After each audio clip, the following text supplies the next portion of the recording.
Каспий жағалауларында желкенді қайық спорты қарқын ала бастады. Теңіздің асау толқындарын бағындырып, желкенді қайықпен жүзудің қыр-сырын үйренгісі келетін жастар жағы жылдан жылға көбейіп келеді. Биыл 100-ден астам маңғыстаулық бала спорт мектебінің оқушысы атанған. Каспий теңізінің қатал мінезіне шыныққан шымырлар байрақты бәсекелерде де намысты қолдан берген емес.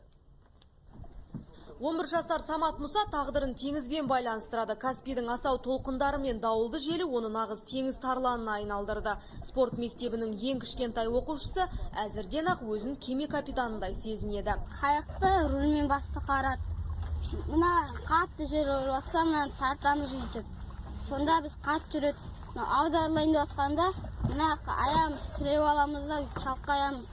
Мен бұл спорт 9 жасымнан басталды. Осы спорт маған өте қатты ұнайтын спорт. Осы жылда жарысқа барам Алматыға. Спорт мектебіне келген балалар алдымен желкенді қайықты басқарудың қыр-сырын меңгеріп, қауіпсіздік ережелерімен танысады. Содан соң ғана кемелерінің желкенін керіп, көк айдынға бет алады. Ашық теңізде қайықтың жүзуін бақылап, желкенді желдің екпініне қарай бағыттауды үйренеді. Жел болу керек, және үлкен толқындар болу керек. Сонда біздің спортшылар жақсы деңгейді көрсетеді. Сонда біздің спортшыларымыз үлкен тәжірибе алады. Біздің Каспий ауа райы соған лайықты. Спорт мектебінде 100-ден астам су көлігі бар. Олардың көпшілігі жас жеткіншектерге арналған желкенді қайықтар. Желкенді кеменің бұл түрі оптимист деп аталады. Тәжірибелі спортшылар оған ванна деп ат қойған, және ол расымен де ваннаға ұқсайды. Оны басқару жеңіл болғандықтан 8 бен 16 жас аралығындағы жасөспірімдер желкенді спортты дәл осы қайықтың түрімен үйренеді. Қарт Каспийдің асау толқындарын бағындыра білген балғындар халықаралық және республикалық байқауларда топ жарып жүр.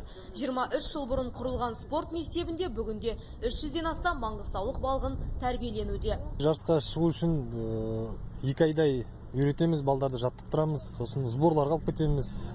Жарыстарда өздерін көрсете бастайды. Міне результат жақында жарыстардан келді, балдардың бәрі жүлделі болды. Маңғыстаулық спортшылар бірер айдан соң Катарда өтетін сайыста еліміздің намысын қорғамақ. Ал келер жылы Каспий теңізінде желкенді қайық спортынан халықаралық жарыс ұйымдастыру жоспарланып отыр.